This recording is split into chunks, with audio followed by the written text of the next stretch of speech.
At 1:47 in the morning, in the quiet foothills outside Tucson, a masked figure stepped onto Nancy Guthrie's front porch.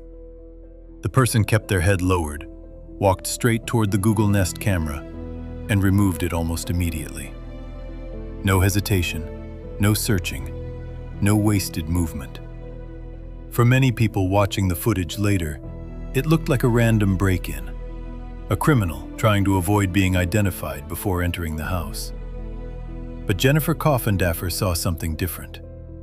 Coffindaffer spent 28 years as an FBI special agent, working violent crimes and complex investigations.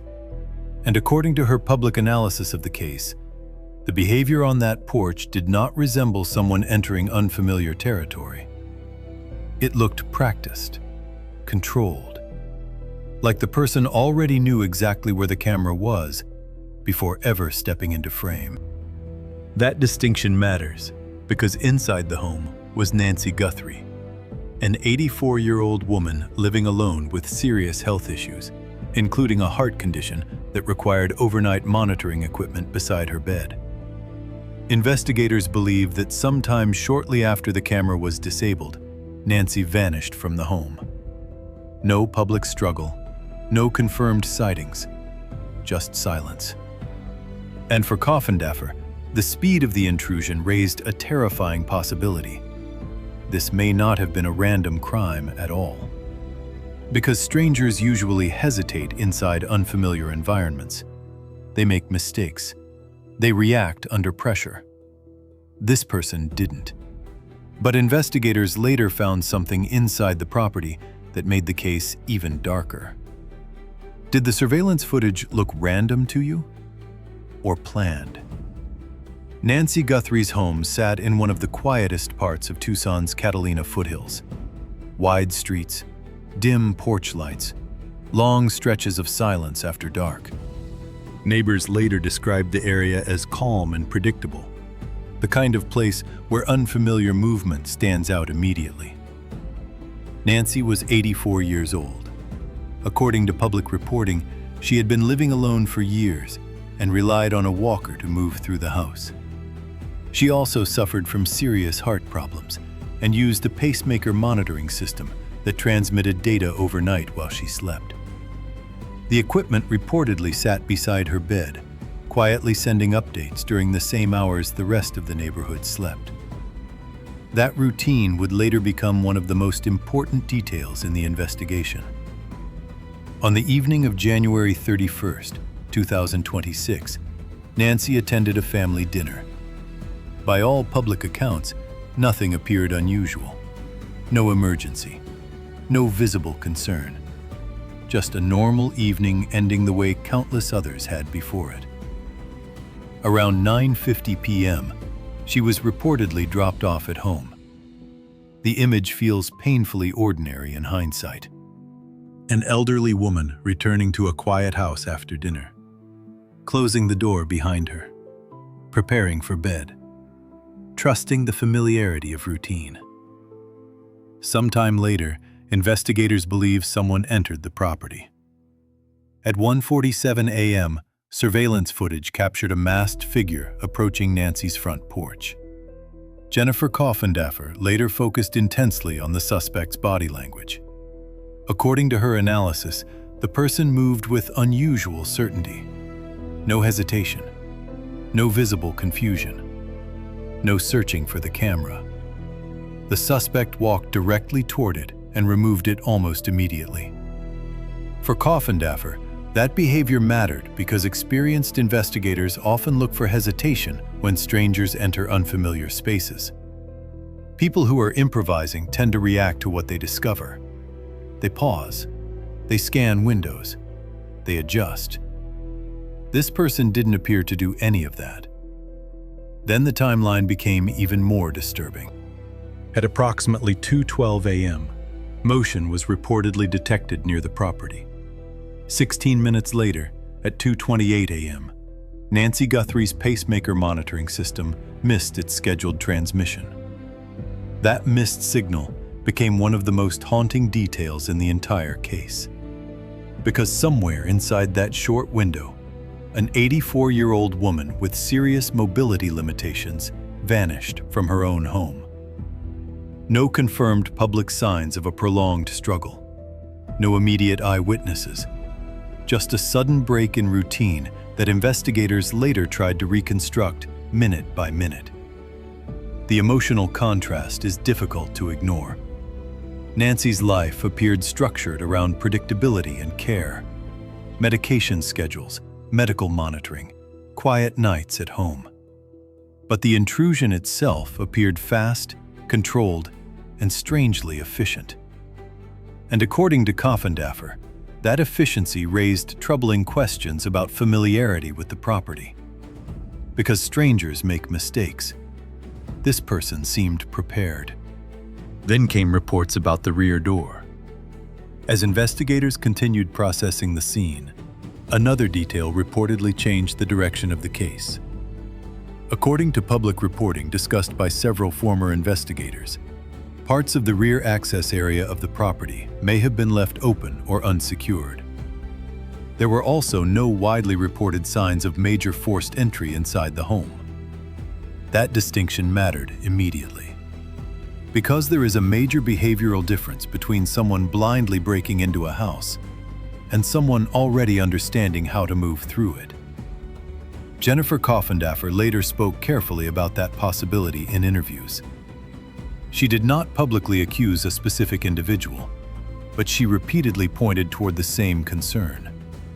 The intrusion appeared unusually controlled from the very beginning. The suspect approached the camera directly. The timeline unfolded rapidly.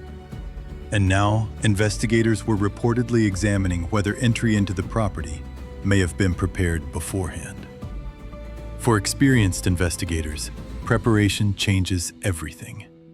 Strangers entering unfamiliar homes often lose time reacting to obstacles. Locked doors slow them down. Dark hallways create hesitation. Unexpected layouts force improvisation. But if someone already understood the property, where access points were located, which entrances were rarely used, how the house was arranged, movement becomes faster and quieter. And speed became one of the most disturbing elements of the case. Investigators believe the critical sequence may have unfolded within roughly 16 minutes. Between the motion event around 2:12 a.m. and the missed pacemaker transmission at 2:28 a.m., Nancy Guthrie disappeared. 16 minutes. An elderly woman with serious mobility limitations was allegedly removed from her home during a very narrow overnight window, without immediately alerting neighbors or triggering a visible public struggle. That level of efficiency deeply troubled Coffindaffer. Because in her experience, operations that unfold quickly often involve planning beforehand. Decisions are already made before offenders ever arrive at the scene. Entry routes, timing, exit strategy, vulnerabilities. All of it may be understood in advance. And that possibility created one of the darkest emotional undercurrents in the investigation. Someone may have understood exactly how vulnerable the home was. Nancy Guthrie was not a random young target capable of running, resisting aggressively, or escaping quickly. Public reporting described an elderly woman dependent on routine medical monitoring and limited physical mobility. Whoever entered that house may have known that. That is part of why Coffindaffer later suggested the crime did not necessarily resemble a spontaneous act committed by one panicked intruder. At one point, she publicly raised the possibility that the operation may not have involved a single person at all. Again, investigators never publicly confirmed that theory. But from a behavioral standpoint, Coffindaffer argued certain details suggested coordination. One individual may have physically entered the property.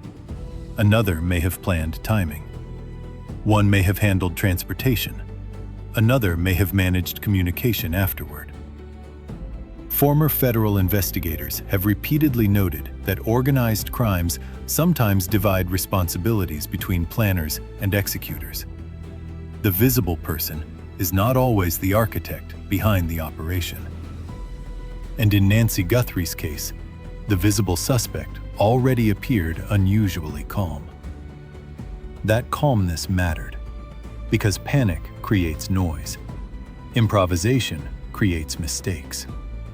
But according to Coffindaffer's interpretation, the suspect's behavior looked measured from the first seconds of surveillance footage, all the way through the disappearance timeline itself. Which raised another difficult question investigators would eventually have to confront. How much of this had been planned before that night ever began? Because investigators later uncovered signs that planning may have started months earlier. As the investigation expanded beyond the house itself, detectives reportedly began focusing on another category of evidence: digital behavior. And according to public reporting, some of the most unsettling details in the case may have appeared months before Nancy Guthrie disappeared.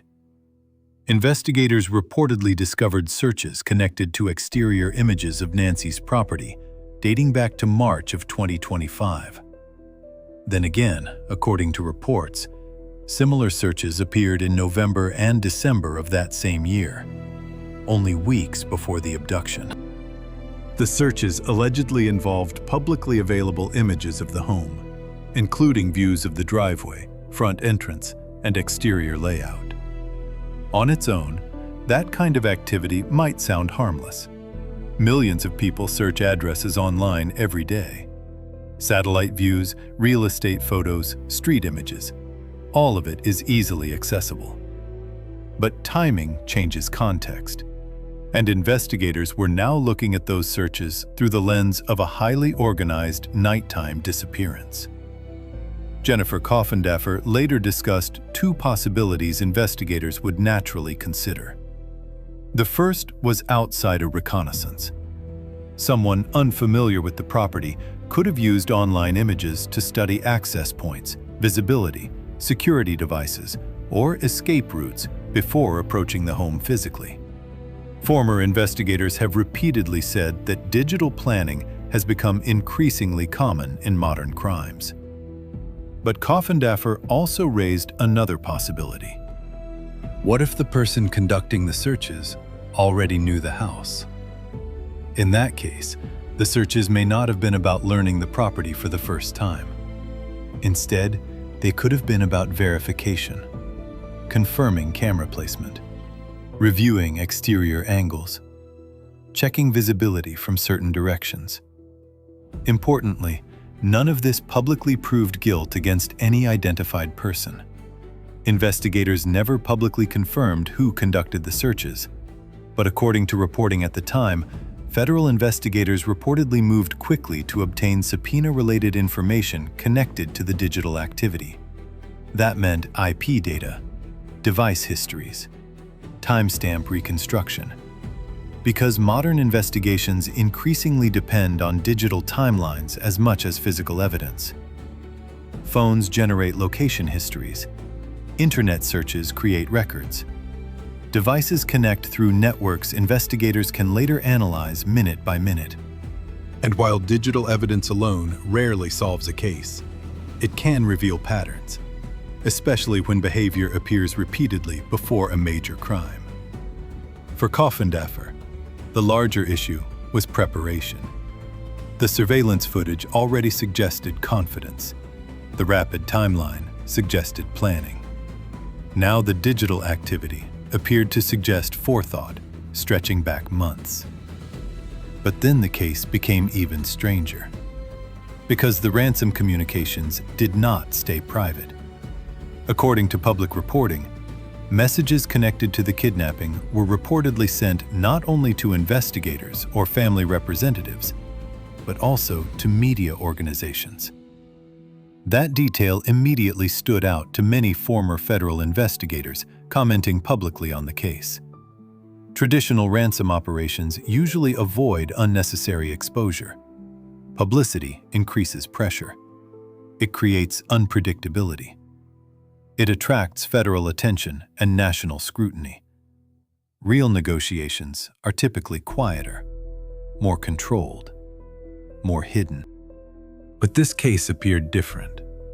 The communications generated headlines almost immediately, turning Nancy Guthrie's disappearance into a national public spectacle. And according to Coffindaffer's analysis, that detail may reveal something important psychologically. Because attention itself may have mattered. Public pressure may have mattered. Humiliation may have mattered.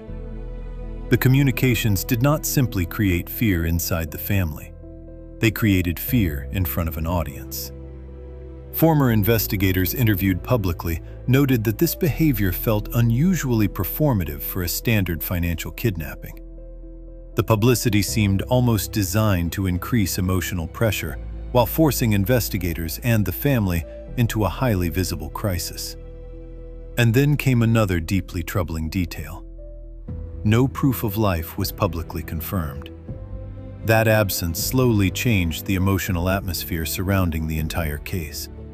In many kidnapping investigations, proof of life becomes central to negotiation. A photograph, a recording, a personal detail known only to the victim.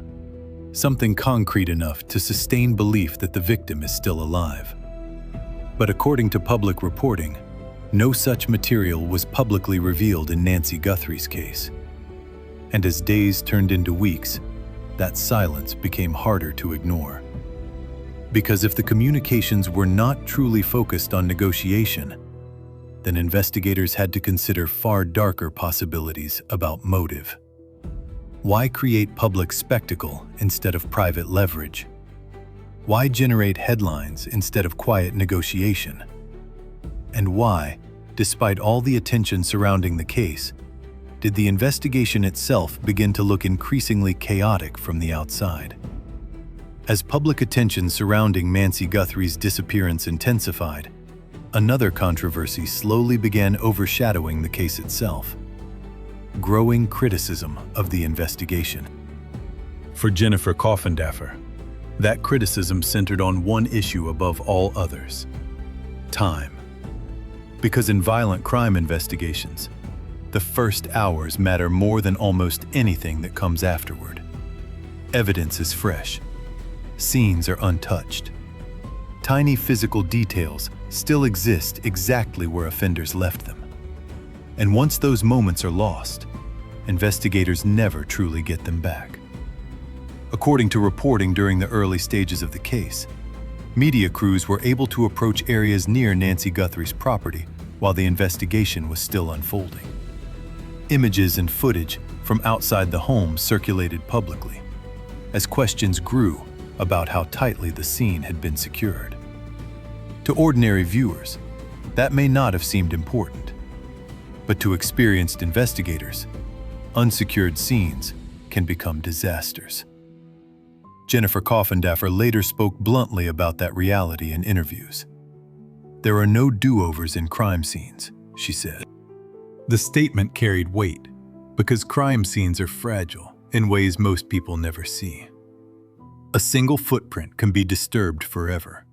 Fibers can disappear. Trace DNA can become contaminated.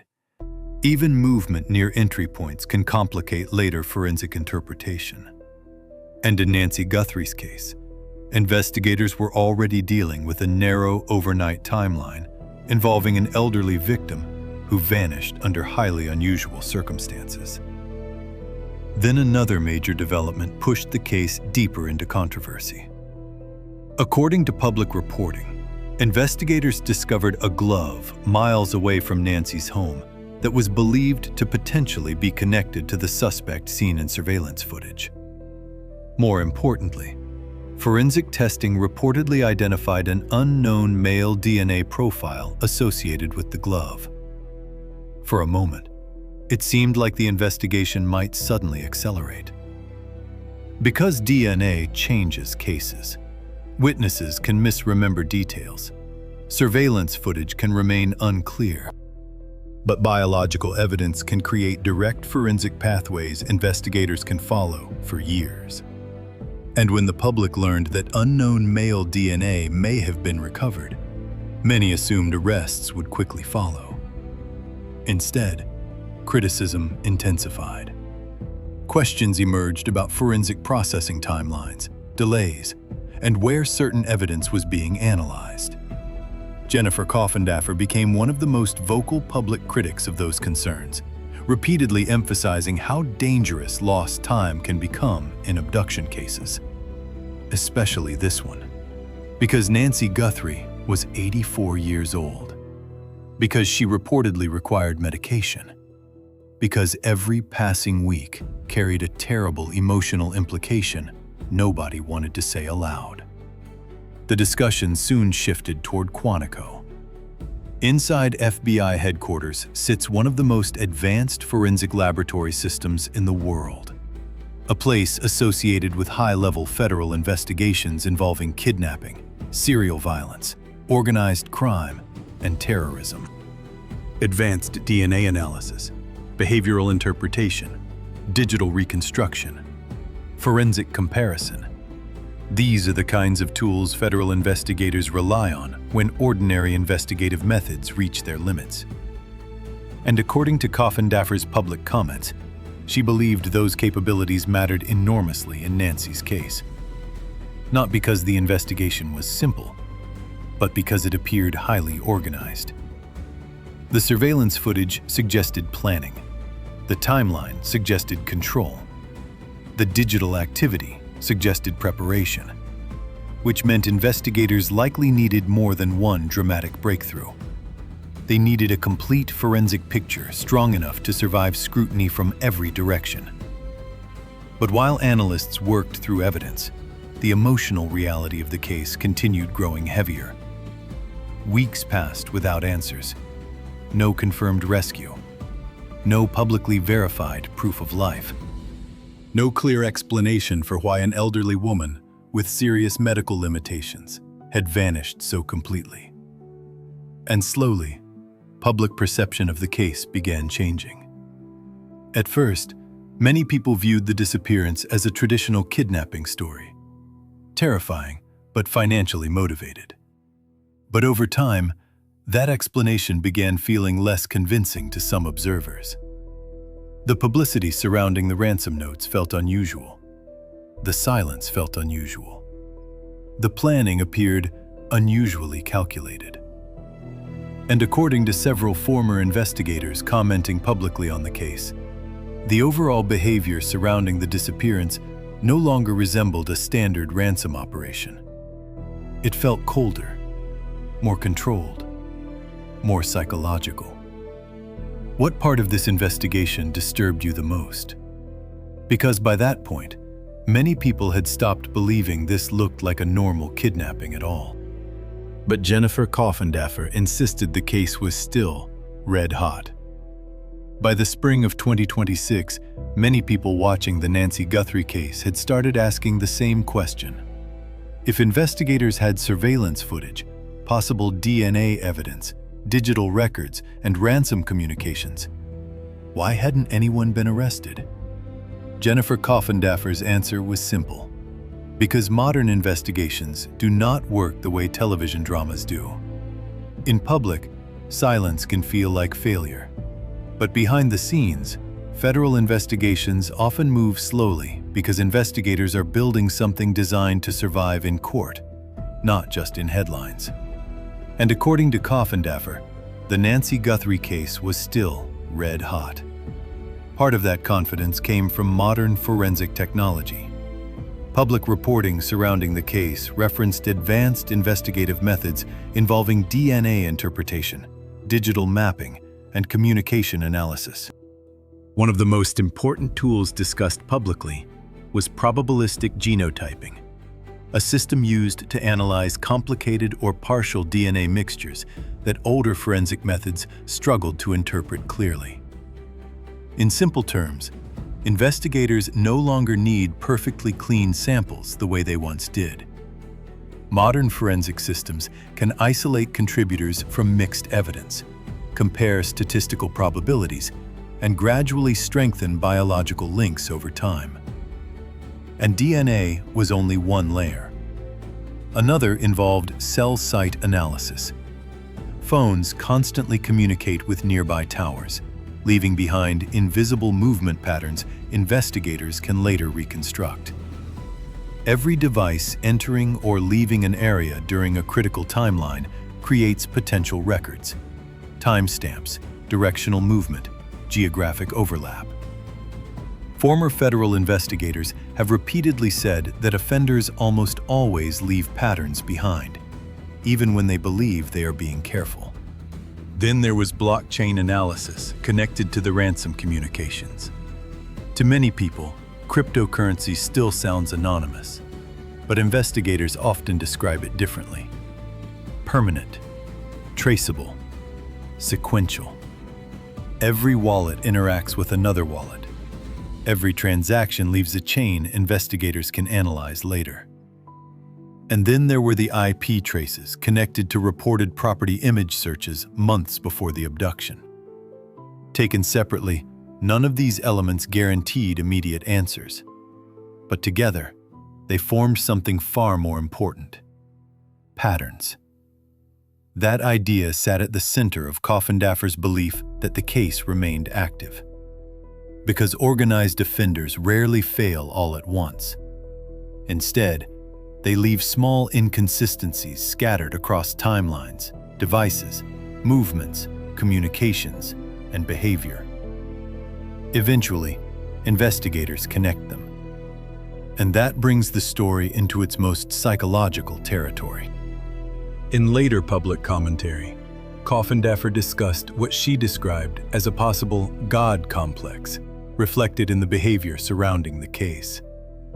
She pointed toward the confidence visible in the Ransom communications, the apparent willingness to involve media organizations, and the sense that whoever orchestrated the situation believed they were controlling the emotional environment around the investigation.